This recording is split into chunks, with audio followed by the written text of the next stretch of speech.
अभी कांग्रेस ने एक एफआईआर सेल तैयार किया है जो लोगों को सच बोलने पर उनके ऊपर एफआईआर कर देते हैं।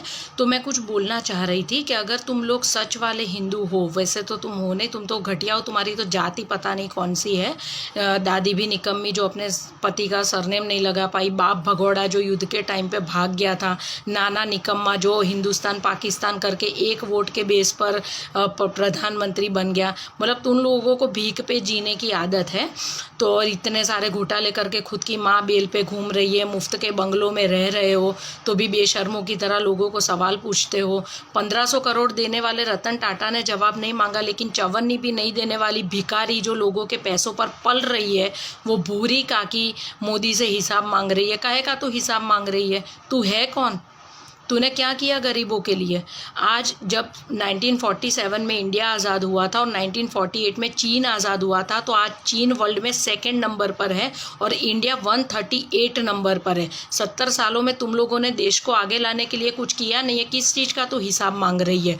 पाकिस्तान बना तुम्हारे राज में, बांग्लादेश बना तुम्हारे राज में, मुस्लिम पर्सनल लॉ आया तुम्हारे राज में, अल्पसंख्यक का मंत्रालय बना तुम्हारे राज में, अल्पसंख्यक के विद्यालय बने तुम्हारे राज में, अल्पसंख्यकों का लॉ बना तुम्हारे राज में। तुमने हिंदुओं के लिए क्या किया? तुमने हिंदुओं को आरक्षण दिया। क्यों? क्योंकि हिंदू अंदर अंदर लड़ता रहे, मरता रहे और तुम लोग अपनी रोटियां सेकते रहो। जिन किसी को भी पता नहीं है, मैं उन लोगों को बता दूं कि Nehru actually Hindu common bill code bill लाना चाहता था, जिसके चलते सरदार वल्लभ भाई पटेल ने उनको बोला था कि अगर तुम ये बिल लाए हिंदुओं के लिए तो मैं कांग्रेस से इस्तीफा दे दूंगा। इसलिए उनके देहांत के बाद इस नेहरू निकम्मे ने हिंदू कोड बिल पास करवाया था और आज जो ये हिंदू भुगत रहा है ना, वो उस निकम्मे की वजह से भुगत रहा है।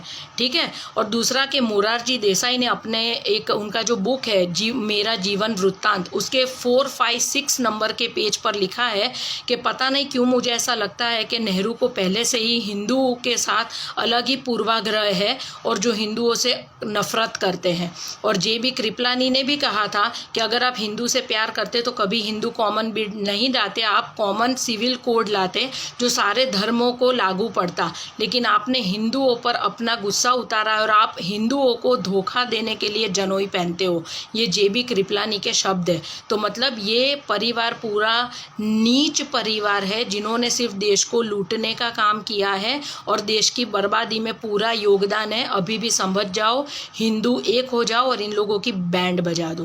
कांग्रेस मुक्त भारत करोगे तभी जाकर तुम्हारी ज़िंदगी सुधरेगी, वरना तुम्हारी ज़िंदगी ये लोग नर्क बना देंगे। इससे अच्छा तुमको नहीं समझा सकते हैं अब। वंदे मातरम।